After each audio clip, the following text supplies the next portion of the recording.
Once again, want to welcome you here today, and I want to welcome our Town of Taos Chief of Police, Rick Anglada. Come on up here and tell us how to be safe in our business.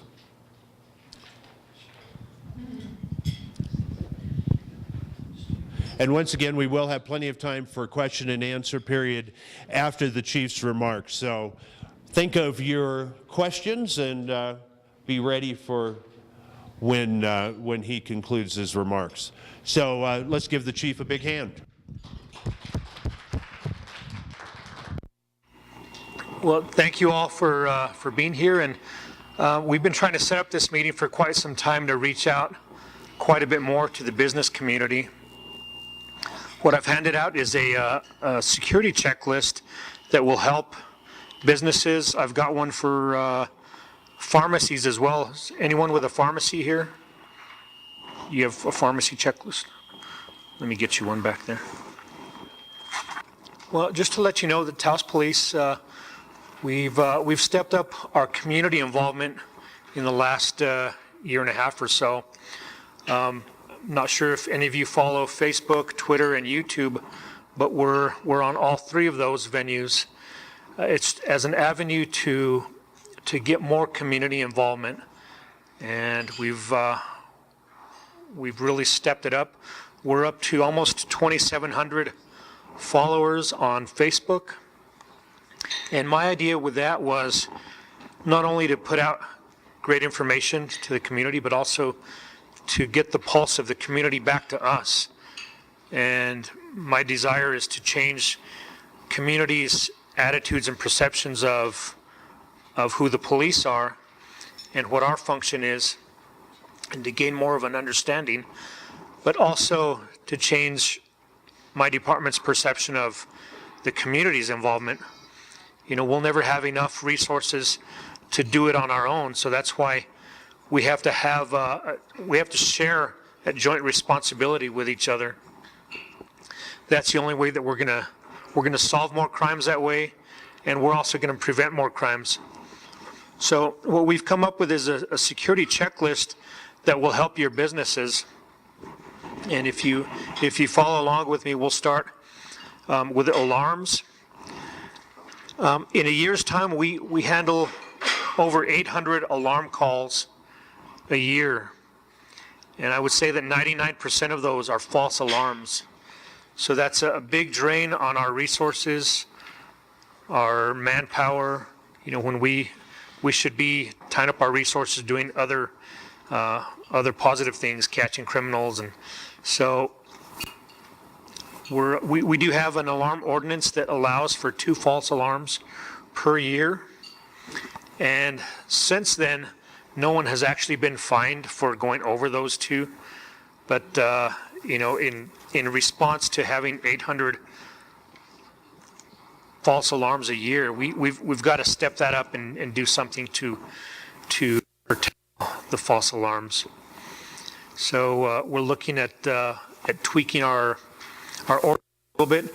We're looking at software that will account for all of those false alarms. So if you've got an alarm that is one of those that really sends out a false alarm, you may need to get that worked on so that you don't fall in that category.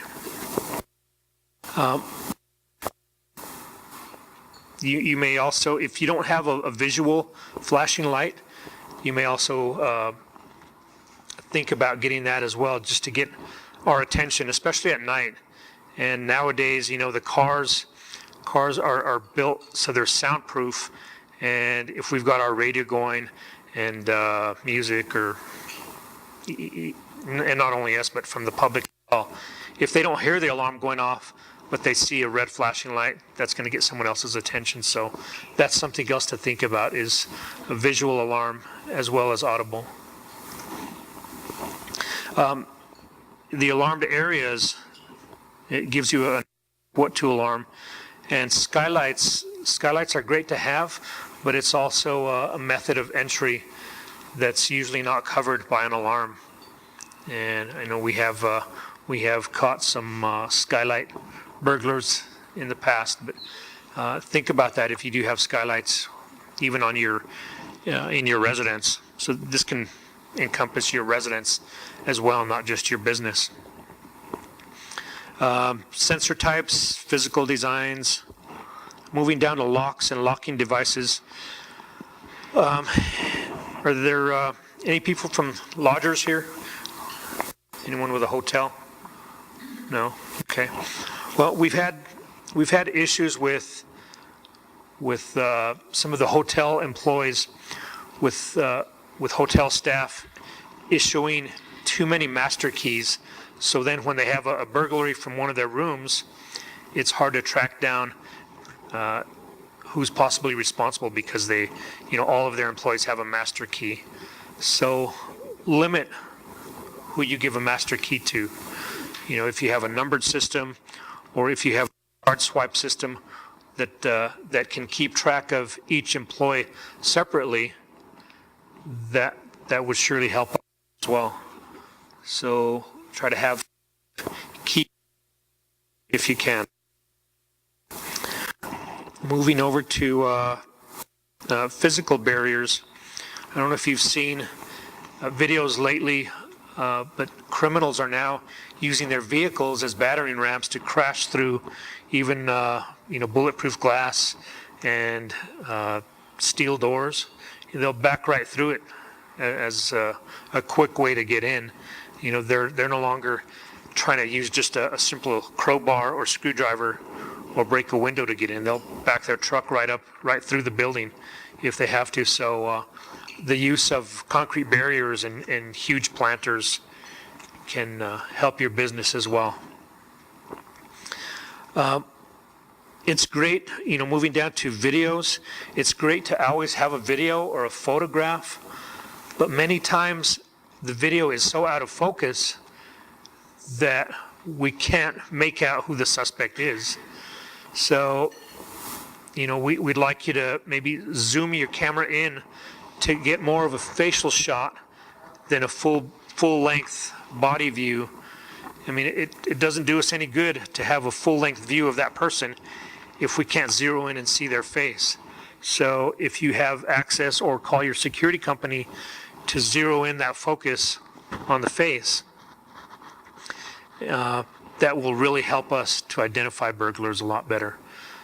Many businesses have cameras way up high in the corner, like that one up there, but if someone comes in with a baseball cap, you don't see any facial features.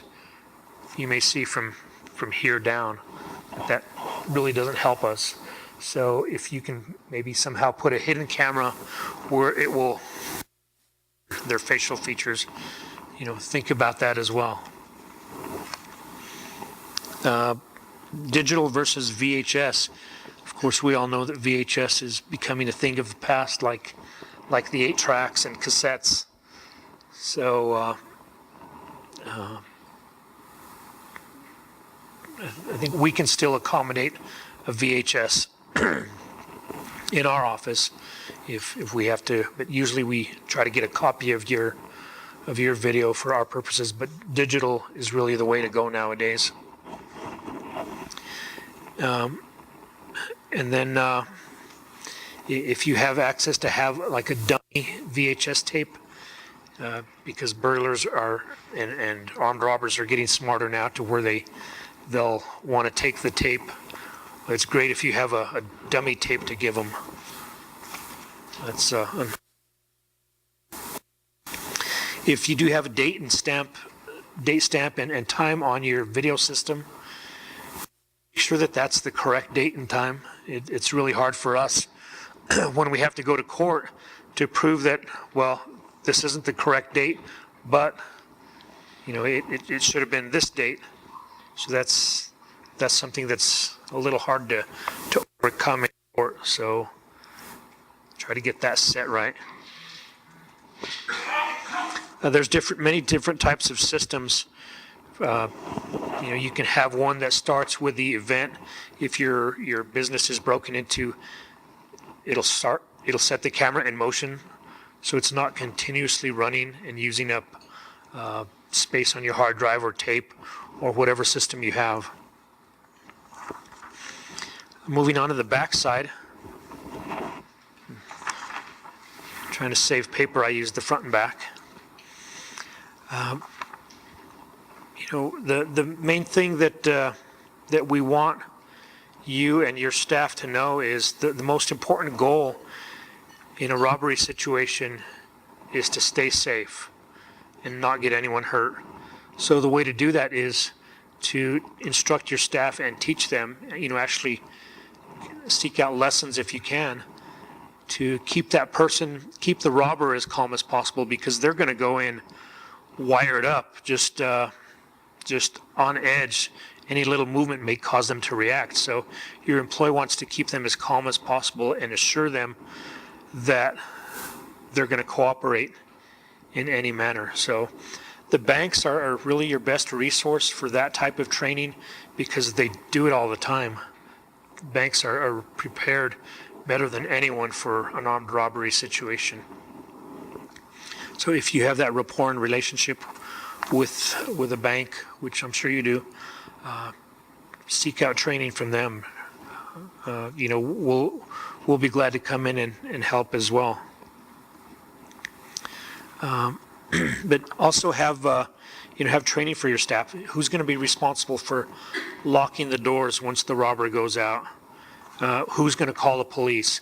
Who's going to start writing down the description? Have these assignments listed out right away so that it's not total chaos once the robber runs out the door. Everyone knows what to do instantaneous, and it really helps us out to come in and already know what to look for. And when that person the person that's trained to call 911, make sure it's someone that knows how to remain calm, and someone that knows how to give a description, and also teach your staff, right away to start looking at someone and describing from head to toe, hair color, eye color, complexion, shirt color, pants color, shoes. All of that helps us to eliminate other people. If you can get vehicle description, license plate is the best evidence that we can get. But if you can't get that, vehicle color, 2-door, 4-door, any kind of damage to the vehicle, bumper stickers, tinted windows or not, anything that helps us to easily pick that vehicle out from others is really beneficial to get the criminal right away. Afterwards, you should separate your employees so that they don't compare notes and stories and start to cause doubt in each other's eyes. So we'd rather hear separate stories from everyone rather than get them comparing notes and changing each other's mind about a certain description. So separate them if you can and get them all to start writing down a written statement. That really helps us out quite a bit. For preservation of evidence, to establish closing procedures, what really helps us is when we go in to dust for fingerprints or swab for DNA evidence, is that hopefully the only fingerprints that we're going to have or find on the door is the burglar's. So, wiping down the exit bars during closing time, wiping down countertops, just to sterilize the business really helps us to have to not come in and eliminate everybody else's fingerprints or everybody else's DNA. So just those little steps really help us quite a bit. So if you could develop that closing process and use it every day, never miss a day, it really helps us quite a bit. One of the things that we've also done to try to establish a better rapport in the community is we're doing more and more organization of neighborhood crime watch programs. So, the more community that we have being our eyes and ears out there, we're really going to solve a lot more crimes. And in 2010, compared to 2009, our arrest rate for burglars went up by 85%. And that's really unheard of. You know, those are significant improvements. Our shoplifting arrests went up by 220%. And that doesn't only mean that we're working smarter. Yes, crime has increased, but it's increased worldwide in our country, especially with our economy the way it is. There's a lot more shoplifting. But that's not because people are hungry, because most of the time they're not stealing food. They're stealing electronics. They're stealing makeup, things that they can sell to get money for drugs. So, you know, a lot of people want to blame the economy, which it does have something to do with that, but more often than not, it's to deal with their addiction, or just that the fact that they're lazy and they don't want to work. They'd rather steal from everyone else. Again, we're if you need more of these, or if your neighboring business needs one, we have them available that we can email out. Let me get you to write down my phone number and my email address. If you have any other questions or suggestions, my phone number is 770-6110. My email address is Anglada, Anglada, at taosgov.com. And also get together with your neighboring businesses and work well together. You know, there's nothing better than to know who your neighbors are, not only where you live, but where you work. Look out for each other as well. If you're going to be gone, if you have to close shop for an hour for lunch or for some other appointment, let them know. That way they can help watch your business, you know, help watch their business as well. Any questions on that part so far? Yes, sir. What areas are you seeing in the business community that are if targeted is the right word, that are being targeted?